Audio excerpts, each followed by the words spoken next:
Right, so I just wanted to hop back on here quickly, right at the very end, just to let you know about a new platform that I am working on.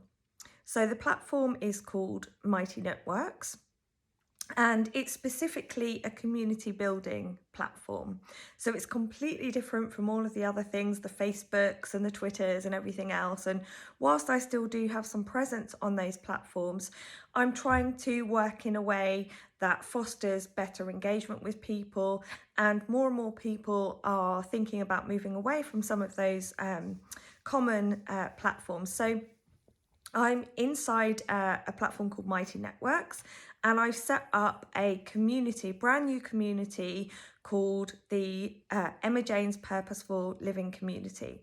And inside there, there's like a main free network, and then there are sub communities where I can work with all the different groups of people that I work with. And there is a list here, a little bullet point list of Emma Jane's Coaching and Psychology, Alf Kick, You Know You, and Positive Ways. And those are 4 ways that you can work with me. But really, I would be really happy if you would come along and join the free Purposeful Living community, because I will be starting to grow that community and sharing lots of my work free and coming in and doing some coaching calls, and I'm sort of getting used to using that platform now. So in the early days, there will only be, like a handful of people, perhaps, if you come along. And because of those people who come along and are early adopters will get access to some of the things that I'm kind of trying out. I've been doing a lot of research for a lot of years. I'm in the process of writing a book. I've updated a lot of my courses that I've been running for many years, but I've been creating new versions of them that bring in some of the latest research that I have done. I also have accredited programs on there as well.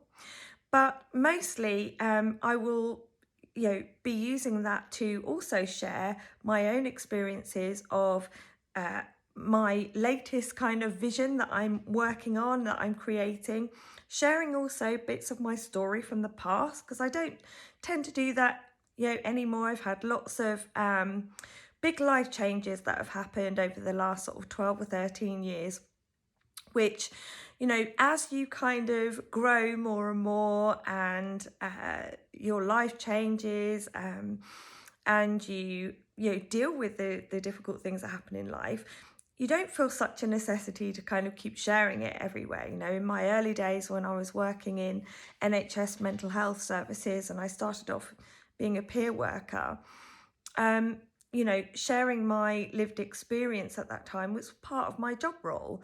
And to a certain extent it is now. I will share my story where it's needed and where it's appropriate. But it's not so much of a cathartic need for me anymore. And, we kind of grow and we mature and we don't need to do that so much anymore. But at the same time, I also recognise, when I do share bits of my story, people find it really useful, because they like to be able to see that it's possible to come back from things that have been really difficult and challenging. And, at certain points in my life, it has been revealed to me the importance of doing that, because quite often people see me 12 years down the line in recovery from alcoholism. I haven't had a drink for almost to the day 12 years now. So of course, 12, 13 years ago, I was in a very different place. I looked about 30 years older than I do now. I was very overweight. I was very unhappy. My life was very chaotic, and I certainly wasn't living the life that I dreamed. So when people see me now, and I often work with people who are in those really difficult places, and quite often, I can sort of be, I've faced situations where I might have been teaching a class and I've said, okay, well, if you take X, Y, and Z steps. You can go from where you are now to kind of where I am, for example, and people say, well, what the hell do you know? Standing up there. I remember one situation, I was standing up there in my nice posh clothes and I had a beautiful dress and my hair was all done and my makeup and I had high-heeled shoes and I looked very, very smart and very trendy and young, but it was a few years ago now. And someone said to me, well, you don't know anything about struggle. Look at you up there in your nice dress and you're all slim and you've got beautiful makeup and everything else. You have no idea what my life's like. And it was then I realised there's a real difficult point at which, well, I don't really want to stand there and go, you have no idea what, what happened to me, because it almost becomes like a competition about, how awful our lives were. And I wanted to move away from that because I saw quite a lot of that when I was coordinating peer groups around a particular county in East Anglia, and I was in charge of going around and seeing lots of peer groups in this particular mental health charity. And I really got the sense that, in these peer groups at the time, there was a lot of unhappiness and there was a lot of almost, competitive behaviour about who had the worst struggle. And there wasn't a lot of actual recovery going on. And there wasn't a lot of supportive coaching and encouraging people to live better, encouraging people to do better, to be better, and to think differently. And it was really that spurred me on to kind of set up my own business and to find a different way of doing things. And it's about striking that balance, because at the same time, you don't want to be saying, oh, just think positive, positively, positive thinking. It's all it's about, because that's kind of insulting at times as well, because just thinking positively isn't going to change your life circumstances right now. I mean, it's not necessarily going to hurt, although there is a point at which that can become kind of denial, certainly I experienced that in my past, but we have to be able to acknowledge how difficult and challenging things are, but at the same time hold the expectation that it's possible for people to do better, right? It's possible for people to have better lives. It's possible for people to grow and change and improve, all right? And, that's kind of why I do the work that I do right now. And so therefore, I do find that there is a time and a place, and an important place for me to share my story, because, I have been to some real depths. And again, if we share a traumatizing story, we can both re-traumatize ourselves and we can traumatize other people who might not already have been traumatized. So you do have to be a bit careful about how you tell that story. And that's why in DENT, which is the philosophy and the approach that I have created, and the psychological theory, we teach people how to tell their story in an appropriate way when they're supporting others, okay? Because it's not about, I'm going to tell you about my absolutely terrible life and how graphically awful it was in minute detail. But sometimes we do have to convey to people that we have come from a really, really dark place, and that it's possible to get to this really, really good place, okay? That's full of meaning, full of purpose, vitality, health, everything else, all right? But again, it's the way that we tell that story. Because quite often, and I've been there myself over the years, by looking at somebody who seems to be doing okay and looks well and is doing really well now, we can almost use an excuse and say, that person, I can't be like that person because that person hasn't had my life. They haven't had my life, so because their life hasn't been as bad as mine, it means that I have an excuse not to change. Yeah.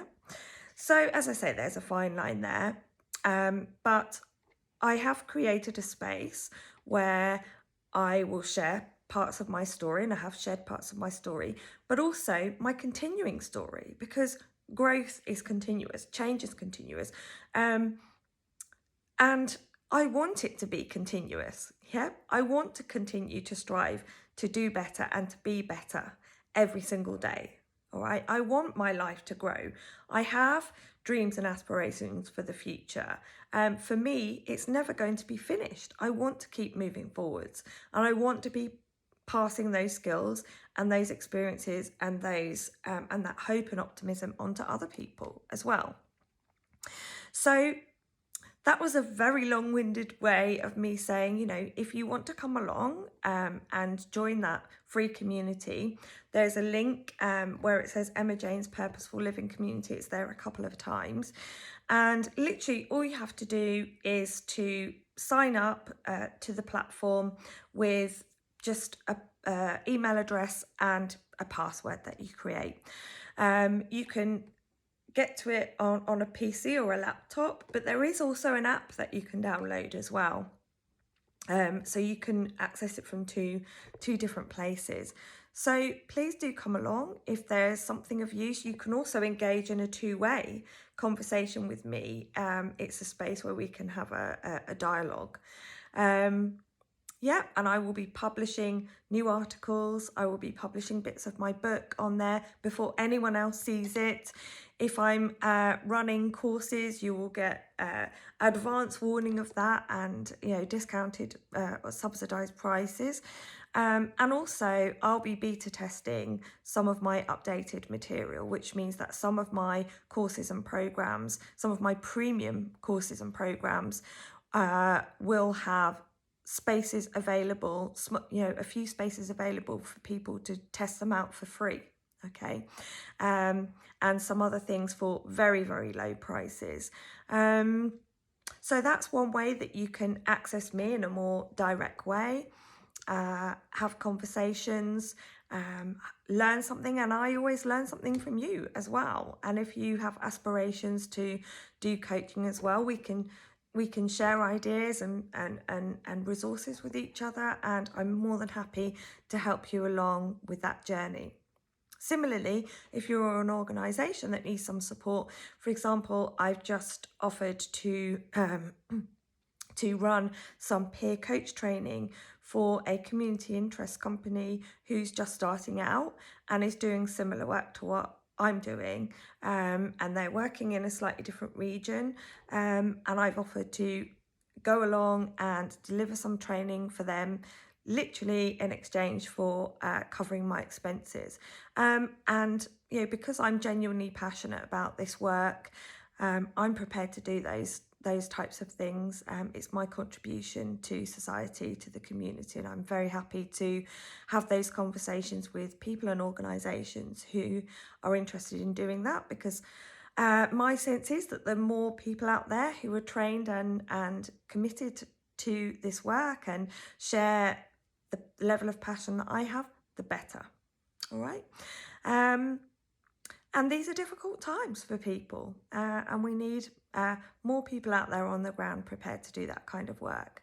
So I'm going to love you and leave you for now, but I really look forward to meeting you in the future. So have a look around at that and do come and join. As I say, you'll be the first of really the first people of a handful of people, and hopefully that community will grow. If it stays tiny and small, that's absolutely fine, because quite often in those small groups we can get more work done together. Okay, brilliant. So I'll speak to you very soon, hopefully.